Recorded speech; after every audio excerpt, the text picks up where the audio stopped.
ನಮಸ್ಕಾರ ಸ್ನೇಹಿತರೆ, ಸಾಕಷ್ಟು ನಿರೀಕ್ಷೆಗಳನ್ನು ಮೂಡಿಸಿದ ಕೇಂದ್ರ ಬಜೆಟ್ ಮಂಡನೆಯಾಗಿದೆ. ಬೆಟ್ಟದಷ್ಟು ನಿರೀಕ್ಷೆಗಳಿತ್ತು. ಹೀಗಾಗಿ ಈ ಬಜೆಟ್ನಲ್ಲಿ ಸಾಕಷ್ಟು ಕ್ಷೇತ್ರಗಳಿಗೆ ಬಂಪರ್ ಗಿಫ್ಟ್ ಕೂಡ ಸಿಕ್ಕಿದೆ. ನಾನು ಈ ಬಜೆಟ್ ಅನ್ನ ಮಾಘ ಪೂರ್ಣಿಮೆ ಮತ್ತು ಗುರು ರವಿದಾಸ್ ಅವರ ಜನ್ಮದಿನದ ಸಂದರ್ಭದಲ್ಲಿ ಮಂಡಿಸ್ತಾ ಇದ್ದೇನೆ ಅಂತ ಹೇಳಿ ನಿರ್ಮಲಾ ಸೀತಾರಾಮನ್ ಅವರು ಈ ಒಂದು ಬಜೆಟ್ ಅನ್ನ ಶುರು ಮಾಡಿದ್ರು. ಹಾಗಿದ್ರೆ ಈ ಮೋದಿ ಬಜೆಟ್ನಲ್ಲಿ ದೇಶದ ಜನರಿಗೆ ಏನೆಲ್ಲ ಸಿಕ್ಕಿದೆ ಅನ್ನೋದನ್ನ ನೋಡ್ತಾ ಹೋಗೋಣ. ನಾನು ನಿಮ್ಮ ಶಿವರಾಜ್ ಬಾಣಂಕಿ. ನೀವು ಸುದ್ದಿಯಾನದ ಸಬ್ಸ್ಕ್ರೈಬರ್ ಆಗೋದನ್ನ ಮರಿಬೇಡಿ.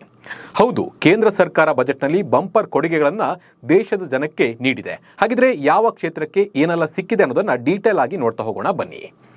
ತಮಿಳುನಾಡು, ಆಂಧ್ರ ಪ್ರದೇಶ, ಒಡಿಶಾ ಮತ್ತು ಕೇರಳಕ್ಕೆ ನಿರ್ಮಲಾ ಸೀತಾರಾಮನ್ ಅವರು ಬಂಪರ್ ಗಿಫ್ಟ್ ಅನ್ನು ಕೊಟ್ಟಿದ್ದಾರೆ. 4 ರಾಜ್ಯಗಳಿಗೆ ಅರ್ತ್ ಮಿನರಲ್ ಕಾರಿಡಾರ್ ಯೋಜನೆಯನ್ನ ಘೋಷಣೆ ಮಾಡಿದ್ದಾರೆ.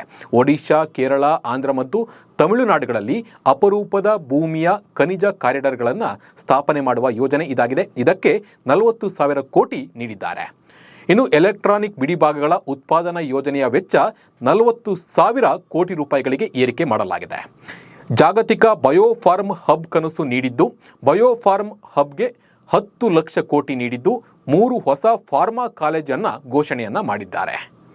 ಇನ್ನು ಖಾದಿ ಕೈಮಗ್ಗ ವಲಯವನ್ನ ತರಬೇತಿ, ಕೌಶಲ್ಯ, ಉತ್ಪಾದನೆ ಮತ್ತು ಗುಣಮಟ್ಟದ ಪರಿಶೀಲನೆಗಳೊಂದಿಗೆ ಉತ್ತೇಜಿಸಲು ಮಹಾತ್ಮ ಗಾಂಧಿ ಗ್ರಾಮ ಸ್ವರಾಜ್ ಯೋಜನೆಯನ್ನ ಪ್ರಾರಂಭಿಸಲಾಗುವುದು ಅಂತ ಹೇಳಿ ನಿರ್ಮಲಾ ಸೀತಾರಾಮನ್ ಅವರು ಹೇಳಿದ್ದಾರೆ. ಇದೊಂದು ದೊಡ್ಡ ಯೋಜನೆ ಅಂತಾನೆ ಹೇಳ್ಬೋದು. ಇನ್ನು ದೇಶದಲ್ಲಿ ಕ್ಯಾನ್ಸರ್ ಮತ್ತು ಮಧುಮೇಹ ಔಷಧಿಗಳು ಅಗ್ಗವಾಗಲಿದೆ ಅಂತ ಹೇಳಿ ಹಣಕಾಸು ಸಚಿವೆ ನಿರ್ಮಲಾ ಸೀತಾರಾಮನ್ ಅವರು ಈ ಒಂದು ಬಜೆಟ್ನಲ್ಲಿ ತಿಳಿಸಿದ್ದಾರೆ. 5 ವರ್ಷಗಳಲ್ಲಿ 5,000 ಕೋಟಿ ಅನುದಾನವನ್ನು ನೀಡಿದ್ದು, 7 ಹೈಸ್ಪೀಡ್ ರೈಲು ಕಾರಿಡಾರ್ಗಳ ಘೋಷಣೆಯನ್ನು ಮಾಡಲಾಗಿದೆ.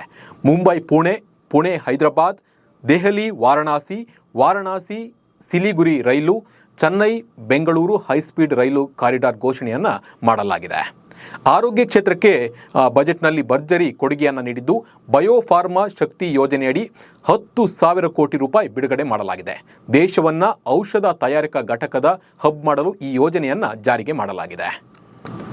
ಕ್ಯಾನ್ಸರ್, ಮಧುಮೇಹ ಔಷಧಿ ಅಗ್ಗ ಮಾಡಲಾಗುವುದು ಅಂತ ಹೇಳಿ ನಿರ್ಮಲಾ ಸೀತಾರಾಮನ್ ಅವರು ತಿಳಿಸಿದ್ದಾರೆ. ದೇಶದ 15,000 ಶಾಲೆಗಳಲ್ಲಿ ಕಂಟೆಂಟ್ ಕ್ರಿಯೇಟರ್ ಲ್ಯಾಬ್ ಸ್ಥಾಪನೆ ಮಾಡಲಾಗುವುದು. ಹಾಗೆ ಸೋಷಿಯಲ್ ಮೀಡಿಯಾ ಮೂಲಕ ಉದ್ಯೋಗ ನೀಡುವುದಕ್ಕೆ ಕೇಂದ್ರ ಸರ್ಕಾರ ಉತ್ತೇಜನವನ್ನು ನೀಡಿದೆ. ಹಾಗೆ ಆನಿಮೇಷನ್, ವಿಎಫ್ಎಕ್ಸ್ ವಲಯಕ್ಕೆ ಬೂಸ್ಟ್ ಅನ್ನು ನೀಡಿದ್ದು, ಮುಂಬೈನಲ್ಲಿ ಕಂಟೆಂಟ್ ಕ್ರಿಯೇಷನ್ ಲ್ಯಾಬ್ ನಿರ್ಮಾಣ ಮಾಡೋದಕ್ಕೆ ಕೇಂದ್ರ ಮುಂದಾಗಿದೆ. ಇವು ಕೇಂದ್ರದ ಬಜೆಟ್ನ ಹೈಲೈಟ್ಸ್. ನಮಸ್ಕಾರ.